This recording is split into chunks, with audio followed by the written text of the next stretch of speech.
नहमदुहु व नुसल्ली अला रसूलिहिल करीम अम्मा बाद फ़अऊज़ु बिल्लाहि मिनश शैतानिर रजीम बिस्मिल्लाहिर रहमानिर रहीम। रमज़ानुल मुबारक के मुक़द्दस महीना की निस्बत से हमारा रमज़ान कोर्स चल रहा और रमज़ान के फ़ज़ाइल व मसाइल चल रहे। उसका आज का सबक नंबर 7 है। सबक नंबर 7 की जो पहली चीज़ है जो आज हमने पढ़नी है वो ये है कि नमाज़ तहज्जुद। पहली चीज़ है नमाज़ तहज्जुद। वैसे हमें अपनी सारी ज़िंदगी में रमज़ान या गैर रमज़ान में नमाज़ तहज्जुद को अदा करना चाहिए, नमाज़ तहज्जुद अदा करनी चाहिए।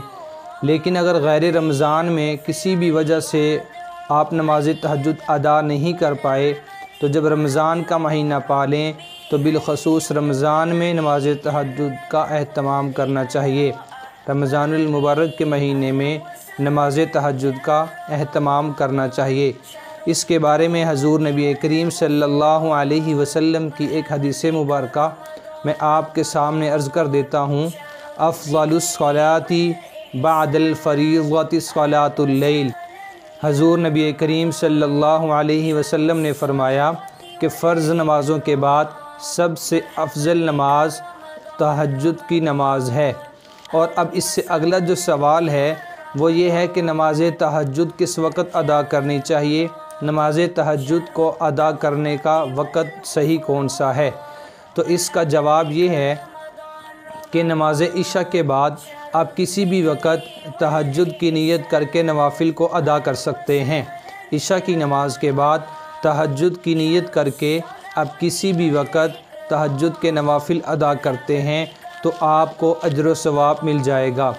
लेकिन बेहतरीन वक़्त कौन सा है अगर ये सवाल किया जाए तो इसके बारे में हज़ूर नबी करीम सल्लल्लाहु अलैहि वसल्लम की अहादीस मुबारका जो हमें बतलाती हैं वो ये है कि सबसे पहले आप इशा की नमाज़ अदा करें। नमाज अदा कर लेने के बाद आप कुछ देर के लिए सो जाएं और जब आप सोकर उठें आधी रात के बाद जब आप सोकर उठें तो आप नमाज तहज्जुद अदा कर सकते हैं। आप सल्लल्लाहु अलैहि वसल्लम का जो सुन्नत अमल है वो ये कि आप इशा की नमाज के बाद कुछ देर के लिए सो जाते और उसके बाद उठकर नमाज तहज्जुद अदा करते। और इसका बेहतरीन वक़्त आधी रात के बाद का है, मतलब कि आधी रात जब गुज़र जाए उसके बाद आप नमाज तहज्जुद के नवाफिल अपने अदा करें। इससे अगला सवाल आज के लिए वो ये कि नमाज तहज्जुद की कितनी रकात हुआ करती हैं, नमाज तहज्जुद की कितनी रकात हुआ करती हैं। उसके बारे में हम हज़ूर नबी करीम सल्लल्लाहु अलैहि वसल्लम की एक हदीस मुबारका आपके सामने रख देते हैं। वो हदीस मुबारका ये हज़रत आयशा रज़ी अल्लाह तआला अन्हा फरमाती हैं, मा कान रसूलुल्लाह सल्लल्लाहु अलैहि वसल्लम यज़ीदु फ़ी रमज़ान वला फ़ी गैरिही अला 11 रकअ। अम्मा आयशा रज़ी अल्लाह तआला अन्हा हज़ूर नबी करीम सल्लल्लाहु अलैहि वसल्लम के बारे में हमें क्या बतलाती हैं, फरमाती हैं कि हज़ूर नबी करीम सल्लल्लाहु अलैहि वसल्लम रमज़ान और गैर रमज़ान में 11 रकात से ज़्यादा नहीं पढ़ते थे। रमज़ान या गैर रमज़ान में हज़ूर नबी करीम सल्लल्लाहु अलैहि वसल्लम 11 रकात से ज़्यादा नहीं पढ़ा करते थे। अब ये 11 रकात की क्या तरतीब है, उसका जवाब ये है कि 8 रकात नमाज तहज्जुद हज़ूर अदा किया करते थे और इसमें प्लस किया करते थे, जमा किया करते थे 3 रकात नमाज वितर। तो हज़ूर नबी करीम सल्लल्लाहु अलैहि वसल्लम का ये मामूल हुआ करता था। और आज के सबक की जो इससे अगली चीज़ है वो चीज़ ये है कि ऐसी कौन सी चीज़ें हैं जिनसे रोज़ा टूट जाता है, जिनसे रोज़ा टूट जाता है। हमने पिछले जो असबाक गुज़र गए उनमें हमने एक चीज़ ये सीखी थी कि जिन चीज़ों से रोज़ा नहीं टूटता। लेकिन जो आज का सबक है इस सबक में हमने सीखना है कि ऐसी कौन सी चीज़ें हैं जिनसे रोज़ा टूट जाता है। सबसे पहले एक चीज़ को आप नोट फरमा लीजिएगा, जब रोज़ा टूट जाए तो उसके बाद आगे 2 रास्ते हमें मिलते हैं।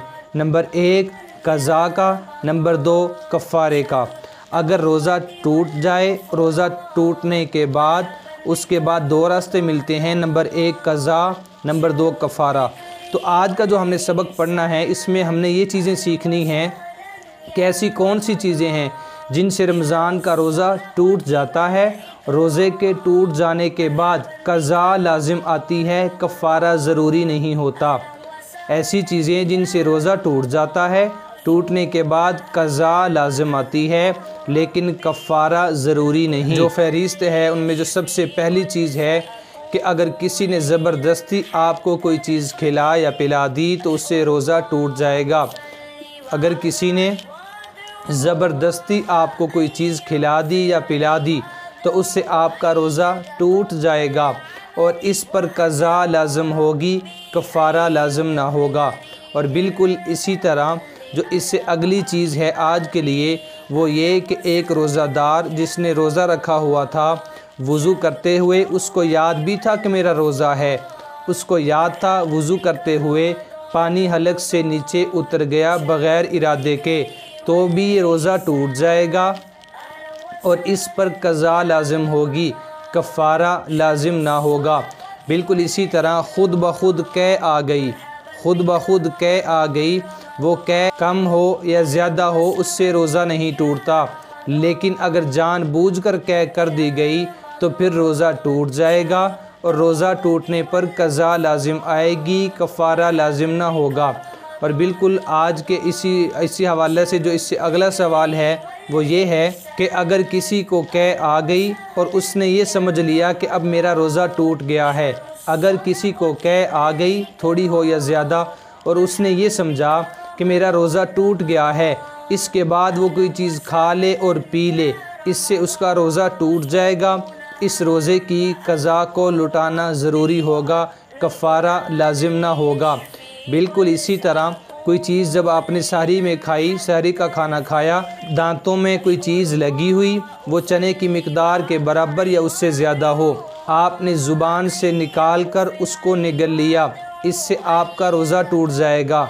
बिल्कुल इसी तरह चने की मिक़दार से कम कोई चीज़ हो या चने की मिक़दार के ज़्यादा हो, अगर उस चीज़ को आपने हाथ से निकाल कर दोबारा मुँह में डालकर उसको निगल लिया तो चने की मिक़दार से कम होने के बावजूद भी रोज़ा टूट जाएगा।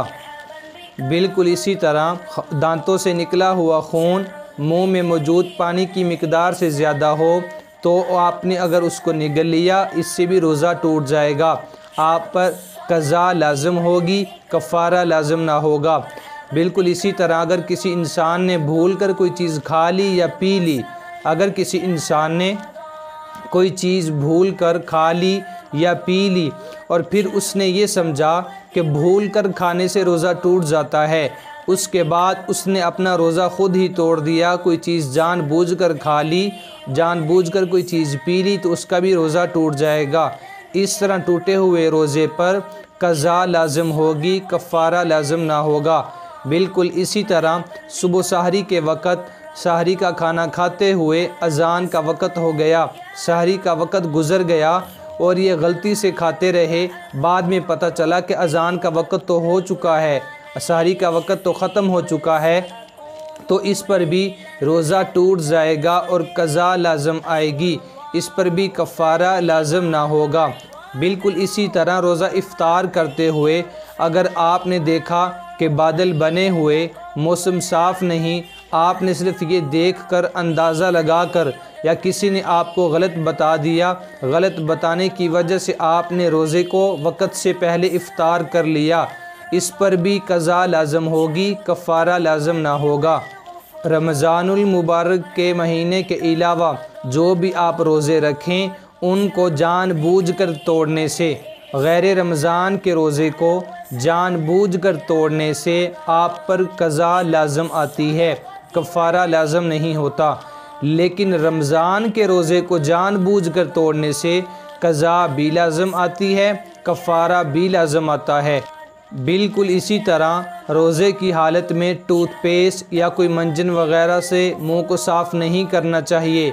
क्यों? अगर टूथपेस्ट का जायका मुंह में बनी हुई झाग या जिस मंजन से मुंह को साफ़ किया वो गले से नीचे उतर गया तो आपका रोज़ा टूट जाएगा और इस टूटे हुए रोज़े पर क़ज़ा लाज़िम होगी, कफ़ारा ज़रूरी ना होगा। सा लेने से या बीवी के साथ लेटने से अगर इंज़ाल हो गया तो भी रोज़े की क़ज़ा लाज़म होगी, कफ़ारा लाज़म ना होगा। और इससे अगली चीज़ कि हलक से कोई चीज़ नीचे उतर गई, कोई ऐसी चीज़ जिसको ख़ुराक या दवा के तौर पर इस्तेमाल नहीं किया जाता, अगर कोई चीज़ हलक से नीचे उतर गई तो इससे भी आपका रोज़ा टूट जाएगा। इस रोज़े की क़ज़ा को लुटाना लाज़म होगा, कफ़ारा लाज़म ना होगा।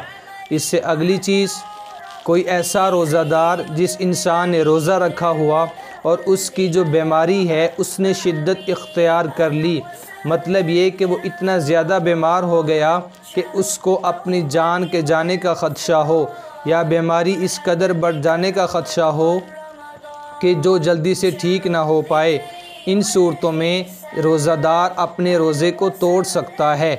इस तरह से रोज़े को जिसने तोड़ लिया उस पर भी क़ज़ा लाज़म होगी, कफ़ारा लाज़म ना होगा। बिल्कुल इसी तरह रोज़े के तोड़ने पर कफ़ारा उस वक़्त ही लाज़म आता है जब ये रमज़ान का रोज़ा हो और जानबूझकर तोड़ लिया गया हो। इस रोज़े पर इसकी क़ज़ा को लुटाना भी ज़रूरी है, इसके कफ़ारे को अदा करना भी ज़रूरी है।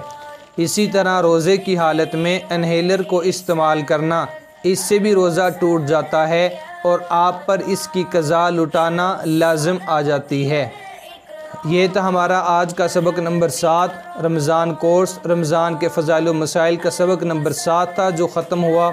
सबक नंबर 8 इंशाअल्लाह सुबह से शुरू किया जाएगा। व आखिरु दावाना अनिल हम्दुलिल्लाहि रब्बिल आलमीन।